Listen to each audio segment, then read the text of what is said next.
बिस्मिल्लाहिर्रहमानिर्रहीम, सलामुन अलैकुम मोमिन इकराम। उम्मीद है आप सब खैर आफियत से होंगे। आज की वीडियो एक अहम वीडियो है और वो इस उन्वान पर है कि सोशल मीडिया पर एक क्लिप बहुत ज़्यादा चल रहा है एक शिया आलिम दीन का, जिसका नाम है मोहम्मद अली अल हुसैनी। अरबी आलिम दीन ने अल अरबिया न्यूज़ चैनल पर इंटरव्यू दिया हसन नसरुल्लाह की शहादत से 2 दिन पहले, और इस इंटरव्यू में उन्होंने ये कहा कि नसरुल्लाह साहब, आप अपनी वसीयत लिख लें, ईरानियों ने आपको बेच दिया है। इस क्लिप के बाद ईरान पर बहुत ज़्यादा एतराज़ात किए जा रहे हैं और हमारे यहाँ जो शिया तासुब रखने वाले मौलवी हैं वो शियों के ख़िलाफ़ भी गुफ्तगू कर रहे हैं। असल हक़ाइक़ आप तक पहुँचाएँगे। ये बात सच है कि 25 तारीख़ को ये प्रोग्राम हुआ और अल अरबिया के फ़ेसबुक पेज और यूट्यूब चैनल पर यह क्लिप मौजूद है। ये सच है, इसमें कोई दो राय नहीं है। असल मामला क्या है, इस पर बात करने से पहले ये जान लेते हैं कि ये शख्स, ये शिया आलिम जिसने ये बात की है, मोहम्मद अली अल हुसैनी, इसका बैकग्राउंड क्या है। ये शख्स लबनान से ताल्लुक़ रखता है और याद रहे कि हिज़्बुल्लाह का जब आगाज़ हुआ तो उन दिनों से यह हसन नसरुल्लाह के करीबी साथियों में से है। ना सिर्फ करीबी साथी बल्कि वफ़ादार साथी। और हसन नसरुल्लाह साहब ने इसे अपने हाथों से काला इमामा पहनाया, जो कि एतमाद की, वफ़ादारी की अलामत समझा जाता है अरब दुनिया में। लेकिन सन 2000 में इसके इख्तिलाफ़ात बढ़ना शुरू हो गए हसन नसरुल्लाह के साथ, और उन इख्तिलाफ़ात में एक इख्तिलाफ़ नस्ली तासुब भी था, क्योंकि ये अरबी है और ये ईरानियों के मुखालिफ है। ये कहता रहा कि हमें ईरानियों के साथ ताल्लुक़ नहीं बढ़ाने चाहिए, हमें सिर्फ अपने लबनान के अरबी लोगों का सोचना चाहिए। सन 2000 के बाद इसने एक अपनी तंजीम बना ली, जिसका नाम इसने रखा अरब इस्लामिक कौंसल, जिसका ये चेयरमैन बन गया।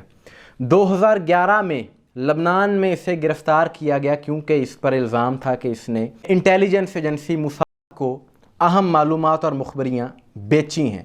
2011 में इसे लबनान के आर्मी कोर्ट ने 5 साल की सज़ा सुनाई, जिसको इसने अदालत में चैलेंज किया, और 2014 में उस केस के नतीजे में ये रिहा हो गया। रिहा होते ही ये फ़ौरन सऊदी अरब चला गया और वहाँ जाकर इसने अमेरिका की, मगरिब की और ख़ुसूसन सऊदी अरब की बहुत ज़्यादा तारीफ़ें और उनके हक़ में लिखना और कहना शुरू कर दिया। 2015 में जब बिन सलमान सऊदी अरब का बादशाह बना तो इसने बिन सलमान को अपना अमीर तस्लीम कर लिया और उसे खलीफतुल मुस्लिमीन कहना शुरू कर दिया। उन्होंने इसकी जब तरफदारी देखी, इसकी वफ़ादारी को देखते हुए इसे अवार्ड ये दिया कि इसे सऊदी अरब की शहरियत दे दी। अब ये सऊदी अरब का बाकायदा शहरी है। अब ये सऊदी अरब में ही रहता है, वहाँ पर अल अरबिया टीवी चैनल पर प्रोग्राम भी करता है और इसकी ज़्यादातर गुफ्तगू मगरबी ममालिक के हक़ में होती है। और सिर्फ यही नहीं बल्कि यहूदी मज़हब के जो पेशवा हैं, यहूदी रबी जिन्हें कहा जाता है, उनके साथ इसके बहुत क्लोज़ ताल्लुकात हैं और उनकी कॉन्फ्रेंसेस में भी जाता है। और ये सब कुछ ये ख़ुद को बतौर शिया आलिम ज़ाहिर करके करता है। और सेहूनी रियासत के साथ भी इसके अच्छे रवाबित हैं।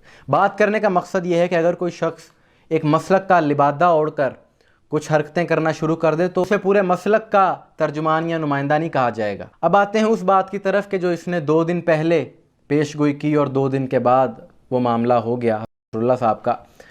आप इसके गुज़िश्ता 1 माह के प्रोग्राम उठा कर देखिए, जो कि अल अरबिया के यूट्यूब चैनल पर मौजूद हैं। अरबी ज़ुबान में है, इंग्लिश ज़ुबान में उसकी ट्रांसक्रिप्ट भी आ जाती है, और आप यकीन करें कि इसकी 30 दिनों से यही गुफ्तगू है। उसने पहली बार ये बात नहीं की, मुस्तकिल वो ये बातें करता चला आ रहा है। और आप जानते हैं गुज़िश्ता 1 महीने में 32 कमांडर शहीद किए जा चुके हैं।